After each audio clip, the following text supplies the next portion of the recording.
Victoria Sullivan smoothed down her emerald green dress one more time, trying to calm the nervous flutter in her stomach. At 34, she'd told herself she was past the anxiety of first dates, but sitting alone in the elegant restaurant with Christmas lights twinkling all around her, she felt every bit as uncertain as she had at 20. The reservation was under the name James Hendricks. Her friend Rachel had set this up, insisting that James was perfect for her. Kind, successful, ready to settle down. Victoria had been hesitant. After her divorce 3 years ago, she'd thrown herself into her work as a pediatric nurse, convincing herself that caring for other people's children was fulfilling enough. But lately, the silence of her apartment had grown louder, the holidays harder to face alone. She checked her phone. 7:15. He was 15 minutes late. The waiter had already refilled her water twice, each time with a sympathetic smile that made Victoria's cheeks burn. At 7:30, her phone buzzed. "I'm sorry, but I don't think this is going to work out. Rachel mentioned you were divorced. I'm really looking for someone without that kind of baggage. I hope you understand. Best wishes." Victoria stared at the message, the words blurring slightly as tears pricked her eyes. She blinked them back quickly, forcing herself to breathe slowly. She shouldn't be surprised. This had happened before, in different variations. Too old, too focused on work, too damaged from her failed marriage. Each rejection, another confirmation that she'd somehow missed. Her chance at the life she'd imagined. She was gathering her coat, trying to maintain her dignity as she prepared to leave, when a small voice interrupted her thoughts. "Excuse me, miss. Why do you look so sad?" Victoria looked down to find a little girl standing beside her table, maybe 4 or 5 years old. She had blonde hair pulled up in 2 playful pigtails, wearing a red velvet dress with a white collar that made her look like a tiny Christmas angel. In her arms, she clutched a small teddy bear. Her blue eyes were bright with genuine concern, the kind of pure empathy only children possess. "Oh, sweetheart, I'm okay," Victoria managed, forcing a smile. "Shouldn't you be with your family?" "I'm with my family." "That's my daddy over there." The little girl pointed to a nearby table where a man sat with an older couple. He was looking their way now, concern crossing his handsome features. "But I saw you and you looked lonely, like you needed a friend." Before Victoria could respond, the man was approaching their table. He was probably in his late 30s, with kind brown eyes and an apologetic expression. His dark suit was well-tailored but unpretentious, and when he smiled, it reached his eyes in a way that suggested genuine warmth. "I'm so sorry," he said, gently taking the little girl's hand. "Chloe, you can't just approach strangers like that." "But Daddy, she's sad." "I can help. I'm good at making people feel better." "You always say so." Victoria felt something crack inside, her chest at the earnestness in the child's voice. "It's all right, really." "She's very sweet." The man studied Victoria's face, and she saw the moment he registered the dampness in her eyes. The coat half on, the empty chair across from her. Understanding softened his expression. "Bad date?" he asked quietly. The kindness in his voice, combined with everything else, made Victoria's careful composure crumble. "He didn't even show up. Sent a text saying I had too much baggage." She laughed, but it came out shaky. "Sorry, I don't know why I'm telling you this." "Because sometimes strangers are easier to tell," he said gently. He glanced back at his table, where the older couple was watching with interest. "Listen, I know this might sound strange, but would you like to join us? My parents and we're celebrating my dad's birthday. My mother always orders enough food for an army. And Chloe seems quite convinced you need company." "Please?" Chloe tugged on Victoria's hand with both of hers. "We have chocolate cake coming." Grammy always gets chocolate cake because it's Grandpa's favorite, but she lets me have some too. "You can have some of mine." Victoria knew she should decline politely, go home to her empty apartment, maybe call Rachel to vent about yet another failed attempt at dating. But something about this little girl's earnest face, about the genuine kindness in the father's eyes, made her pause. When was the last time someone had simply wanted her company? Not because she fit certain criteria, but just because she was human and hurting? "If you're sure I wouldn't be intruding," she said softly. "Not at all," the man assured her. "I'm Daniel Morrison, by the way. And this is Chloe, as you've probably gathered." As they walked to Daniel's table, Chloe kept hold of Victoria's hand. chattering about the Christmas decorations, her new teddy bear, and how Grandpa was turning 65, which was really, really old, but not as old as dinosaurs. Daniel's parents, Eleanor and Robert Morrison, welcomed Victoria with the kind of easy warmth that suggested they'd raise their son well. Eleanor, a silver-haired woman with laugh lines and a gentle smile, simply made space without asking questions. Robert, wearing a birthday button Chloe had obviously made for him, offered a handshake and said, "Any friend of Chloe's is a friend of ours." Over dinner, Victoria found herself relaxing in a way she hadn't in months. Daniel explained, in response to his mother's gentle prompting, that his wife had passed away 2 years earlier, an aneurysm, sudden and devastating. He'd been raising Chloe on his own ever since, balancing his work as an architect with single parenthood. Some days are harder than others, he admitted, his voice low so Chloe, who was showing Eleanor her teddy bear, wouldn't hear. She asked about her mother constantly. "I try to keep the memories alive, but there's only so much a father can do. She misses having a mom." Victoria's heart ached for this little family. She told them about her work at the Children's Hospital, about the joy of helping young patients heal, about how it filled some of the emptiness in her own life. Chloe's eyes grew wide with interest. "You help sick kids get better? Like a superhero?" "Sort of like that," Victoria smiled. "I read them stories and bring them juice boxes and make sure they get their medicine." "I love stories," Chloe announced. "Daddy reads to me every night, but sometimes he falls asleep before the ending because he's tired from work." Daniel had the grace to look sheepish. "In my defense, some of those books are very long." The evening passed in a warm blur of conversation and laughter. Eleanor shared embarrassing stories about Daniel's childhood. Robert told terrible dad jokes that made Chloe giggle. Victoria felt herself unwinding, the earlier rejection fading into background noise against this unexpected kindness. When the chocolate cake arrived, Chloe insisted on sitting next to Victoria. As they shared a slice, the little girl studying Victoria with those serious blue eyes, something shifted in the air. "Are you still sad?" Chloe asked quietly. "Not anymore," Victoria answered honestly. "You and your family have made me feel much better." Chloe considered this, taking another bite of cake. Then, with the matter-of-fact tone that only small children can manage, she asked, "Do you have kids?" "No, sweetheart. I don't." "Do you want kids?" Victoria felt her throat tighten. It was the question she'd been avoiding for 3 years, the one that hurt most to answer. "I did once. I always thought I would. But things didn't work out that way." Chloe nodded as if this made perfect sense. Then she set down her fork and turned to face Victoria fully. "My daddy is lonely too. I can tell because sometimes he looks sad when he thinks I'm not looking. And I don't have a mommy anymore, which makes me sad sometimes even though Daddy tries really hard." "Chloe, honey," Daniel started, clearly mortified. But Chloe wasn't finished. With the blunt honesty of childhood, she asked, "Can you be my new mom?" The restaurant seemed to go silent. Eleanor's hand flew to her mouth. Robert looked like he was trying not to smile. Daniel's face had gone red, and Victoria felt tears streaming down her cheeks before she could stop them.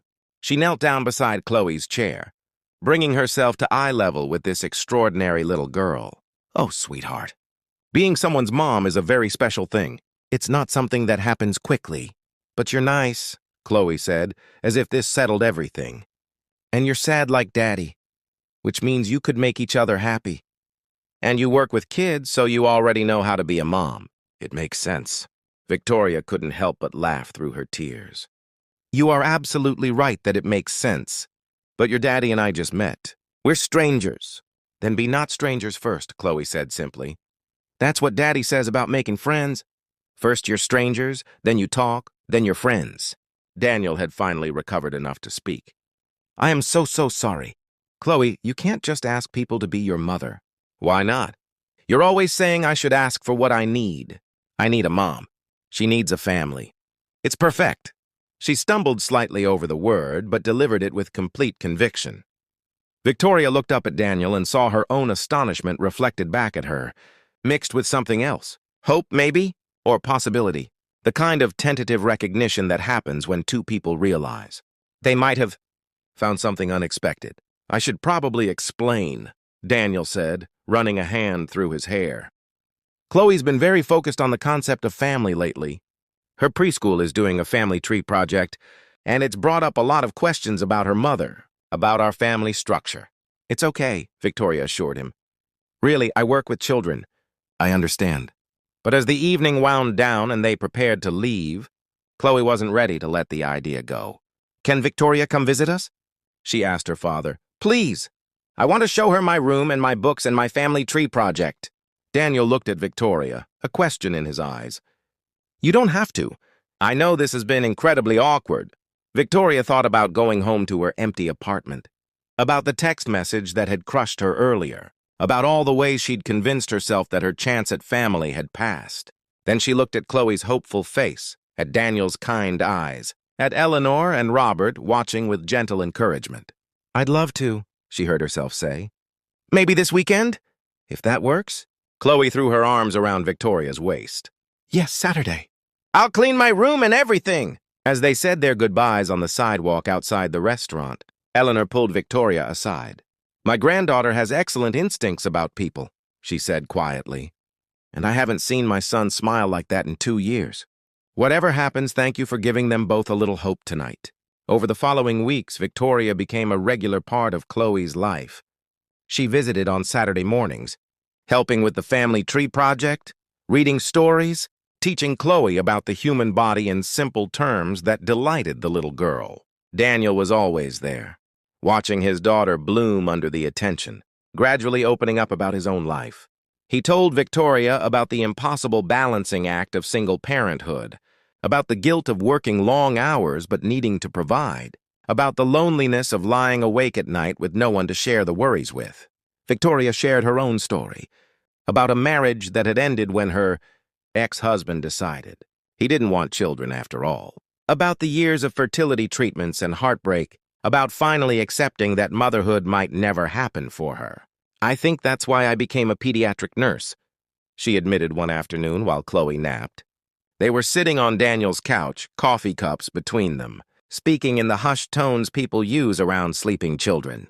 If I couldn't have my own children, at least I could care for others. It helped fill the empty space. Daniel reached over and took her hand. For what it's worth, you're incredible with Chloe. She adores you. I know she kind of put us both in an impossible situation with that first question, but I'm grateful she did. I wouldn't have had the courage to approach you otherwise. Why not? Because you were dealing with your own pain. Because I thought maybe I was too broken to try again. Because loving someone and losing them destroyed me. And I wasn't sure I could risk that again. He paused, his thumb tracing gentle circles on her hand. But Chloe reminded me that love is always worth the risk. On Christmas Eve, Daniel invited Victoria to spend the evening with them. Eleanor and Robert were there too, and the small house was warm with the scent of cookies and pine. Chloe had made ornaments for everyone, carefully painted with glitter and determination. The one she gave Victoria said, "My favorite nurse," in wobbly letters. After dinner, as they sat by the tree, Chloe crawled into Victoria's lap with a book. It was the most natural thing in the world, this small weight of trust and affection. As Victoria read, doing different voices for each character, she felt Daniel's arm settle around her shoulders. Later, after Chloe had finally been persuaded to go to bed, Victoria and Daniel stood on his front porch, watching snow begin to fall. She's going to ask again, you know, Daniel said quietly. About you being her mom. She asks me about it every night. Wants to know if you're going to stay. Victoria felt her heart racing. What do you tell her? I tell her that love takes time, that families are built slowly, with care and patience, that wanting something doesn't make it happen instantly. He turned to face her, his hands gentle on her shoulders. But I also tell her that sometimes, when you find the right people, it feels like they were always meant to be part of your story. Victoria looked up at this man who'd entered her life on the worst night, who'd offered kindness when she'd expected nothing, whose daughter had somehow seen exactly what Victoria needed before she knew it herself. I spent 3 years convinced I'd missed my chance, she said softly.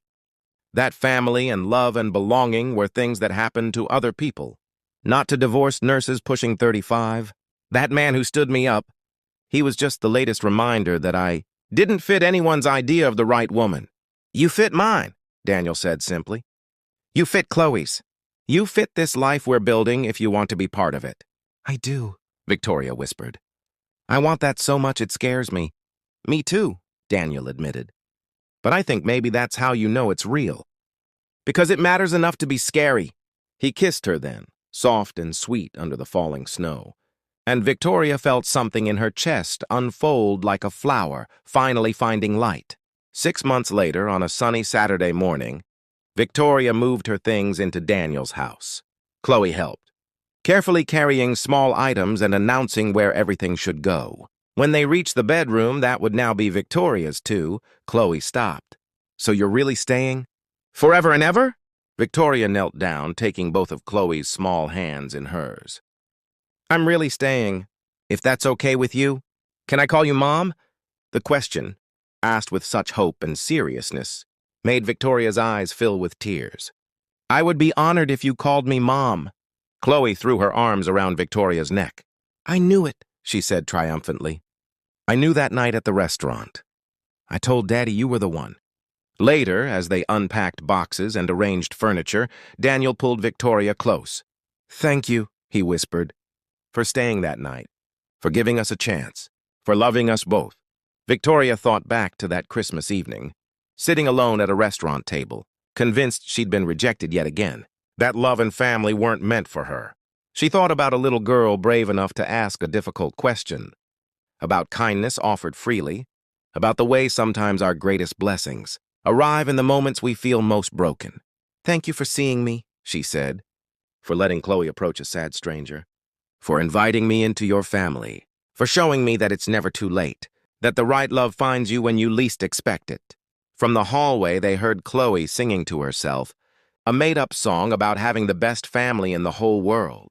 Daniel and Victoria looked at each other and smiled, this couple brought together by a child's wisdom and a Christmas miracle. Because sometimes the best things in life start with rejection and end with belonging. Sometimes it takes a 4-year-old to see what adults are too scared to hope for. And sometimes the family you're meant to have finds you in the most unexpected ways, asking the most impossible questions, offering love when you need it most. Can you be my new mom? Chloe had asked, and Victoria had learned to answer yes. Not just to the question, but to all of it. To second chances and unexpected love. To healing and hope. To the beautiful messiness of building a family from broken pieces and brave hearts. And as snow began to fall outside their window, covering the world in white, Victoria finally understood what home felt like. It felt like small hands trusting yours, like a man who sees your scars and loves you anyway, like being chosen not despite your past but because of everything you've become. It felt like Christmas lights twinkling, like a little girl's laughter, like finally being exactly where you belong.